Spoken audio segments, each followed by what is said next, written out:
Asaduzzaman Noor ST ইমামের ছেলে তানভীরকে দেখেই ক্ষিপ্ত শিক্ষার্থীরা, মুহূর্তেই কিল ঘুষি।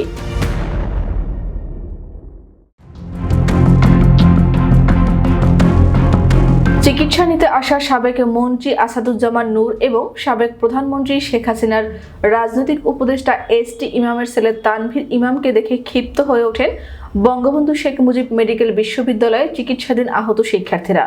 মুহূর্তেই কয়েকজন শিক্ষার্থী গিয়ে তাদের এলোপাতাড়ি কিল ঘুষি মারতে থাকেন। এই সময় শিক্ষার্থীরা সন্ত্রাসী ও ছাত্র হত্যাকারী বলে চিৎকার করতে থাকেন। শনিবার দুপুরে বিএসএমএমইউ এর প্রিজন সেলে চিকিৎসাধীন আসাদুজ্জামান নূর এবং তানভীর ইমাম থেরাপি নিতে গেলে এ ঘটনা ঘটে। পরে উপস্থিত আইনশৃঙ্খলা বাহিনীর সদস্যরা পরিস্থিতি নিয়ন্ত্রণে আনেন। বিশ্ববিদ্যালয়ের প্রক্টর ডাক্তার শেখ ফরহাদ গণমাধ্যমকে বিষয়টি নিশ্চিত করেছেন। তিনি জানান, দুপুরের দিকে আসাদুজ্জামান নূর এবং এসটি ইমামের ছেলে থেরাপি নেওয়ার জন্য গেলে সেখানে থেরাপি নিতে আসা কয়েকজন আহত শিক্ষার্থী তাদের দেখে চিনে ফেলেন।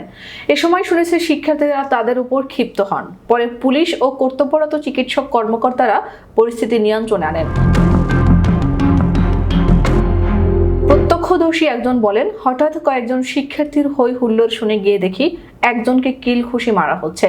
তারা ছাত্র হত্যাকারী এবং শেখ হাসিনার সন্ত্রাসী বলে চিৎকার করছিল। পরে সেখান থেকে শিক্ষার্থীদের হাসপাতালের পরিচালক ব্রিগেডিয়ার জেনারেল রেজাউর রহমানের কক্ষে নিয়ে যাওয়া হয়। গত 16 সেপ্টেম্বর বেইলি রোডের নওরাটন কলোনি থেকে সাবেক সংস্কৃতি মন্ত্রী আসাদুজ্জামান নূরকে গ্রেফতার করে কারাগারে পাঠানো হয়।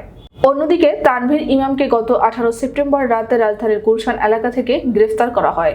ঢাকা মহানগর পুলিশের অতিরিক্ত কমিশনার রেজাউল করিম মল্লিক বলেন, রাজধানীর মিরপুর থানায় দায়ের করা একটি হত্যা মামলায় আসাদুজ্জামান নূরকে গ্রেফতার করা হয়েছে।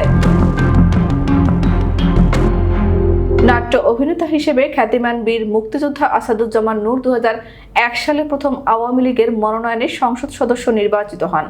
এরপর থেকে 2024 সাল পর্যন্ত টানা আওয়ামী লীগের মনোনয়নে নীলফামারী 2 আসনের সংসদ সদস্য হিসেবে দায়িত্ব পালন করেন। 2014 সালের নির্বাচনের পর তিনি সংস্কৃতি মন্ত্রী হয়েছিলেন।